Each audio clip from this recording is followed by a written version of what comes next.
En las sombras de los conflictos históricos entre colonos europeos y tribus nativas americanas, la brutal práctica de pasar por las baquetas surge como un escalofriante testimonio de los extremos de la crueldad y la resistencia humanas.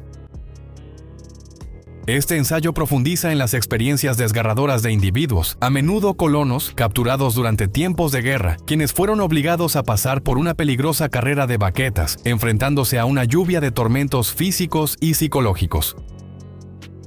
Estos episodios sombríos no eran simples apariciones, sino que estaban profundamente arraigados en el tejido de las sociedades nativas americanas, reflejando dinámicas culturales complejas y las duras realidades de la supervivencia en una época tumultuosa. La carrera de baquetas, una forma ritualista de castigo, iba más allá del daño físico que infligía a sus víctimas. Era un ritual cargado de simbolismo, con implicaciones que iban mucho más allá del dolor inmediato infligido. A través de un examen cuidadoso de los registros históricos, buscamos desentrañar las complejidades que rodean el pasar por las baquetas, reconociendo su papel como una sombría intersección donde las normas culturales, las tácticas de guerra y los límites de la resistencia humana convergieron en la frontera norteamericana.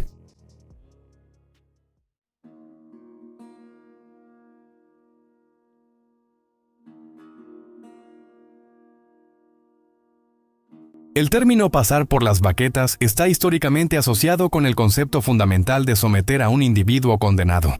Avanzar, ya sea parcial o completamente desnudo, a través de dos filas de compañeros armados con garrotes, látigos, varas o puños desnudos, no era ninguna novedad.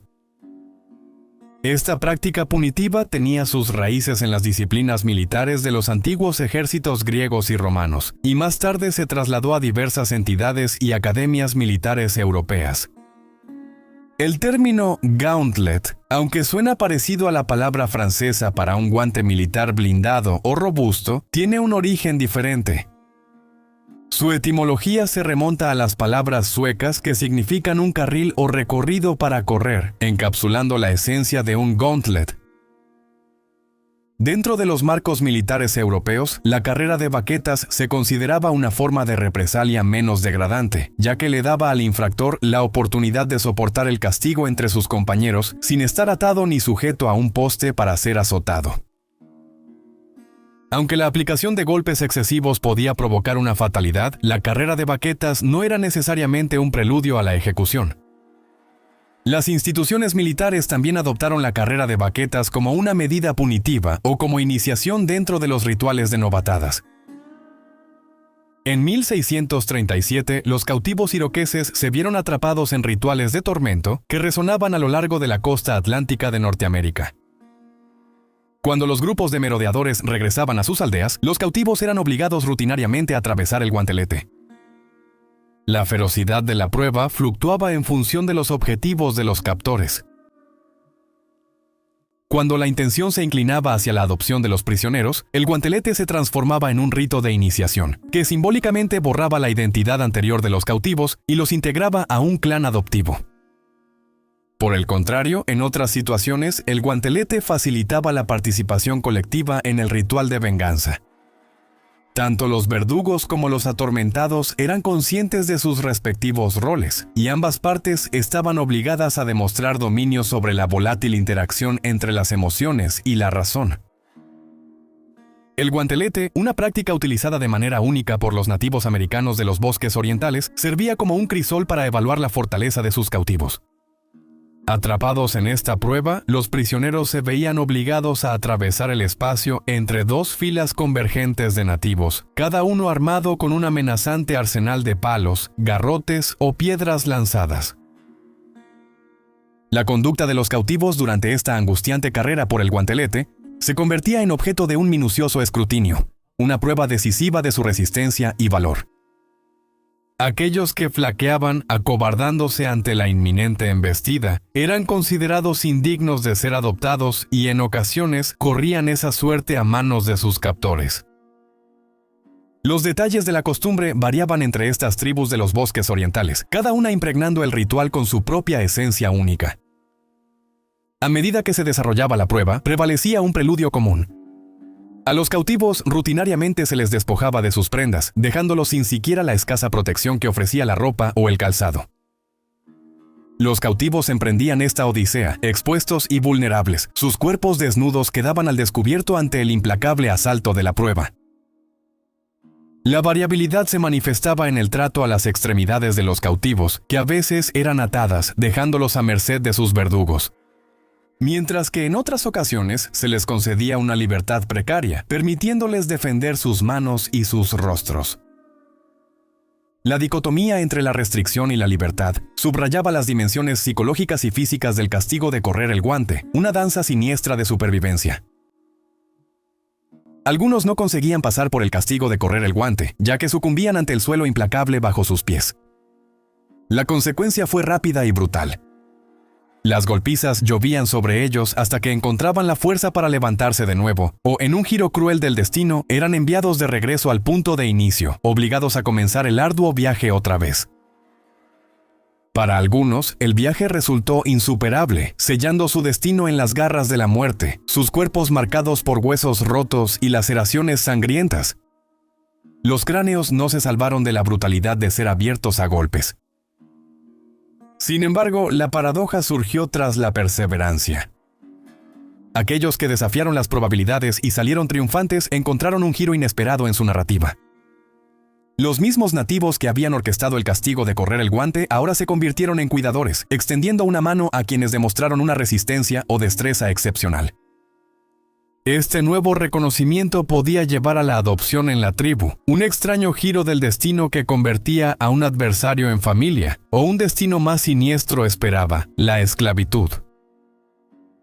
En contraste, para algunos, la odisea concluía con la extinción definitiva de la vida, un destino impuesto mediante la inmolación en la hoguera o por otros medios espeluznantes, un desenlace escalofriante para el teatro visceral del castigo de correr el guante.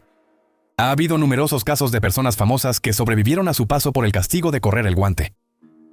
Aquellos lo suficientemente afortunados para vivir y contar la historia no omiten detalles en su sufrimiento y ofrecen perspectivas fascinantes sobre uno de los aspectos más comunes pero insoportables de la tortura. Uno de esos sobrevivientes fue James Smith, un rudo hombre de la frontera, labrador de la tierra y firme soldado en la historia de la América del Norte británica. Al mando de los Black Boys, un grupo resuelto de hombres de Pensilvania, él orquestó una insurrección de 9 meses contra el dominio británico una década antes del estallido de la Guerra de Independencia de los Estados Unidos. Cuando la Guerra de Independencia desplegó sus banderas, Smith asumió el cargo de coronel en la milicia de Pensilvania, navegando por las turbulentas corrientes de la rebelión. En 1755, Smith trabajaba arduamente en el camino de Braddock, una senda sinuosa trazada hacia el oeste desde Alexandria, Virginia, en apoyo de la desafortunada cruzada del general Eduardo Braddock contra los franceses. En medio del drama que se desarrollaba, el destino tomó un giro oscuro. Atrapado por nativos Delaware, Smith se encontró arrojado al ominoso abrazo del fuerte Duquesne, enclavado en la confluencia de los afluentes del río Ohio. Fue dentro de los formidables confines del fuerte Duquesne donde Smith enfrentó la prueba de pasar por baquetas. El aire chisporroteaba de tensión mientras se veía obligado a atravesar este pasillo de golpes. Lo siguiente es una descripción extendida de pasar por baquetas, escrita por el propio James Smith. Al acercarme al fuerte, entre un gran número de salvajes desnudos y pintados que formaban 2 largas filas, me vi obligado a pasar por baquetas. Me dijeron que si corría rápido sería mucho mejor, ya que ellos se detendrían cuando yo llegara al final de las filas. Empecé la carrera con todo el vigor y la determinación que fui capaz de mostrar.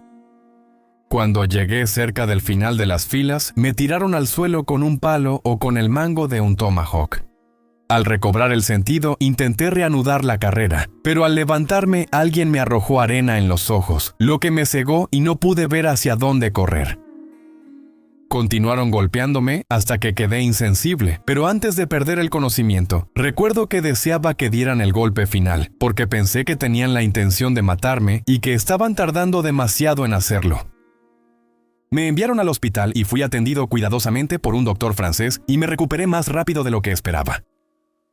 Le pregunté a un indio Delaware que podía hablar algo de inglés si había hecho algo para ofenderlos, lo que causó que me golpearan tan despiadadamente. No, respondió él. Solo era una vieja costumbre que tenían los indios, y era como decir, ¿cómo estás? Después de esto, dijo él, te tratarán bien. Otro famoso hombre de la frontera, Simon Kenton, sufrió pero sobrevivió a una situación similar. Después de ser capturado por los Shawnee en la década de 1770, fue despojado de su ropa y atado a una estaca. Simon Kenton luego soportó una serie de carreras de castigo infernales orquestadas por una multitud frenética de miembros de la tribu Shawnee. Estos espectáculos incluían bailes, gritos y un tormento implacable hasta la medianoche. Una vez que fue liberado del poste, Simon Kenton enfrentó la última carrera de castigo por la mañana, una peligrosa carrera entre dos filas de 300 nativos armados. A pesar de soportar golpes, heridas y un atacante armado con cuchillo, se desplomó cerca de la casa del consejo. El castigo posterior incluyó golpizas, patadas y ser arrastrado por el lodo. Sobreviviendo contra todo pronóstico, Kenton enfrentó una condena terrible, convirtiéndose en un sacrificio público en Wappatomica. Sus intentos de escape fueron frustrados hasta que un compañero de frontera e intérprete, Simon Girty, lo salvó. Kenton sería capturado y sometido a la tortura de correr entre filas por segunda vez antes de que un segundo intérprete del Departamento Británico de Asuntos Indígenas, Pierre Drouillard, interviniera. En este punto, el valor que mostró Kenton, a pesar de correr carrera de castigo tras carrera de castigo, fue elogiado por sus captores Shawnee. A partir de entonces, respetaron a Kenton, y una mujer Shawnee que había perdido a su propio hijo en batalla adoptó al antiguo prisionero. Incluso recibió un nombre Shawnee por su resistencia, llamado Kadajota, que significa hombre condenado. Dos otras figuras legendarias de la frontera estadounidense, John Stark y Daniel Boone, eran conocidos por su fortaleza al resistir al pasar por las baquetas. Ellos emplearon una estrategia rara vez vista en la historia, ya que contraatacaron durante esos recorridos decisivos. Tanto Stark como Boone pudieron pasar por las baquetas sin grilletes ni ataduras en las manos, y así usaron sus manos libres para agarrar las armas que brillaban frente a sus rostros. El general de división John Stark fue el primero en armarse de valor. Durante su carrera por las baquetas en 1752, Stark le arrebató un palo al Abenaki más cercano y golpeó a su adversario antes de que pudiera castigarlo. El jefe Abenaki no pudo evitar mirar con asombro mientras Stark contraatacaba. Una vez que Stark terminó, fue adoptado por el grupo y cuidado durante el resto del invierno. Daniel Boone compartió un destino similar. El 7 de febrero de 1778, Daniel Boone y 29 compañeros se encontraron en manos de guerreros Shawnee mientras se preparaban para el fuerte Boonesborough. En un intento desesperado por obtener misericordia, Daniel Boone se dirigió al jefe de guerra Blackfish y a su consejo de guerra. A pesar de que Blackfish les perdonó la vida al principio, Daniel Boone aún no estaba fuera de peligro. Fue condenado a soportar el peligroso paso por las baquetas. El recorrido de las baquetas, apresuradamente pisoteado en la nieve hasta los tobillos, se extendía aproximadamente 100 yardas. Los guerreros triunfantes bailaban a lo largo de sus bordes, blandiendo armas como varas para azotar, varas de nogal americano para azotar y garrotes de guerra. Los Shawnees disfrutaban de aquel audaz despliegue, creando un pasillo estremecedor de agresión que resonaba con los feroces gritos de guerra. Guiado por Pez Negro a través de la tumultuosa asamblea, Boone fue colocado en el extremo abierto de la fila. A través del intérprete Pompeyo, quien se creía que era un ex-esclavo de Virginia que residía entre los Shawnee, Pez Negro le indicó al capitán Boone que intentara una carrera audaz hasta el poste al final de la fila, sin caer. La consecuencia de fallar no era otra que una golpiza fatal. Sin embargo, desafiando las expectativas y quedándose solo con su taparrabos y polainas, Boone hizo algo inesperado. Él se lanzó hacia adelante, usando fintas engañosas y maniobras ágiles. Y como una piedra lanzada desde una onda, se abrió paso por el pasillo cada vez más estrecho, entre la cacofonía de las burlas y el agitar de brazos y piernas de sus captores Shawnee.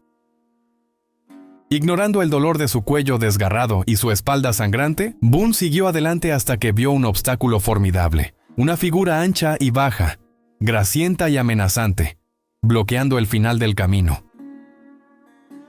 Sin inmutarse, Boone se preparó y se lanzó de frente, dando un fuerte cabezazo en el estómago del guerrero, como lo haría un macho cabrío.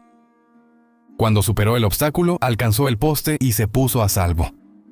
Fue solo entonces cuando los sonidos triunfantes de sus risas llegaron a los oídos de Boone. Blackfish, evidentemente impresionado, expresó su satisfacción. El capitán Boone, proclamó, había demostrado ser un gran guerrero gracias a su resistencia y destreza estratégica frente a ese aterrador pasillo de golpes. Después, Boone y sus 29 hombres fueron llevados a lo que hoy es Chillicothe, Ohio, y 10 de ellos, incluido Boone, fueron adoptados en la banda de Jalizata de Blackfish. Las mujeres tampoco se salvaban de pasar por ese pasillo de golpes, ya fueran participantes o víctimas. En el siglo XVII, un misionero jesuita documentó un caso espeluznante de tortura infligida a un cautivo iroqués por una fila de mujeres y niños hurones. La brutalidad se desató cuando apuñalaron, cortaron y quemaron las extremidades de la víctima, y una mujer incluso intentó morderle un dedo para arrancárselo. Sorprendentemente, logró cortarle el dedo y luego procedió a asarlo. Para ilustrar aún más la escena perturbadora, ella ofreció el dedo asado a los niños, quienes continuaron chupándolo durante un largo periodo. La aceptación e incluso el respaldo de tal violencia por parte de las mujeres indígenas dentro de estas comunidades contrastaba fuertemente con las nociones europeas predominantes sobre el comportamiento femenino apropiado. Por parte de las víctimas, Susanna Willard Johnson, una ama de casa de Massachusetts, se vio atrapada por fuerzas Abenaki durante la tumultuosa época de la Guerra Franco-India. Su experiencia angustiante incluyó verse obligada a enfrentar el desafiante reto de atravesar la doble fila de castigo. Cabe destacar que sus circunstancias, probablemente influenciadas por haber dado a luz recientemente, le permitieron pasar por la fila con cierta misericordia, recibiendo solo golpes leves. Si bien algunas tribus implementaron regulaciones, como prohibir instrumentos cortantes o restringir el número de golpes por persona, la doble fila de castigo para muchos cautivos desafortunados servía como un sombrío preludio a una muerte inevitable. El mejor resultado para el desafortunado colono sometido a esta prueba a menudo era sucumbir durante el brutal proceso, ya que sobrevivir ofrecía poco consuelo ante la sombría realidad de una muerte inminente. A medida que las tribus del bosque oriental fueron lentamente colonizadas, exterminadas o asimiladas a la sociedad de los Estados Unidos, la doble fila de castigo se convirtió en nada más que un capítulo en los libros de historia colonial, la cultura nativa americana y el folclore de la frontera en general. Todo lo que podemos hacer es mirar atrás y apreciar el tiempo y el lugar en el que nacimos.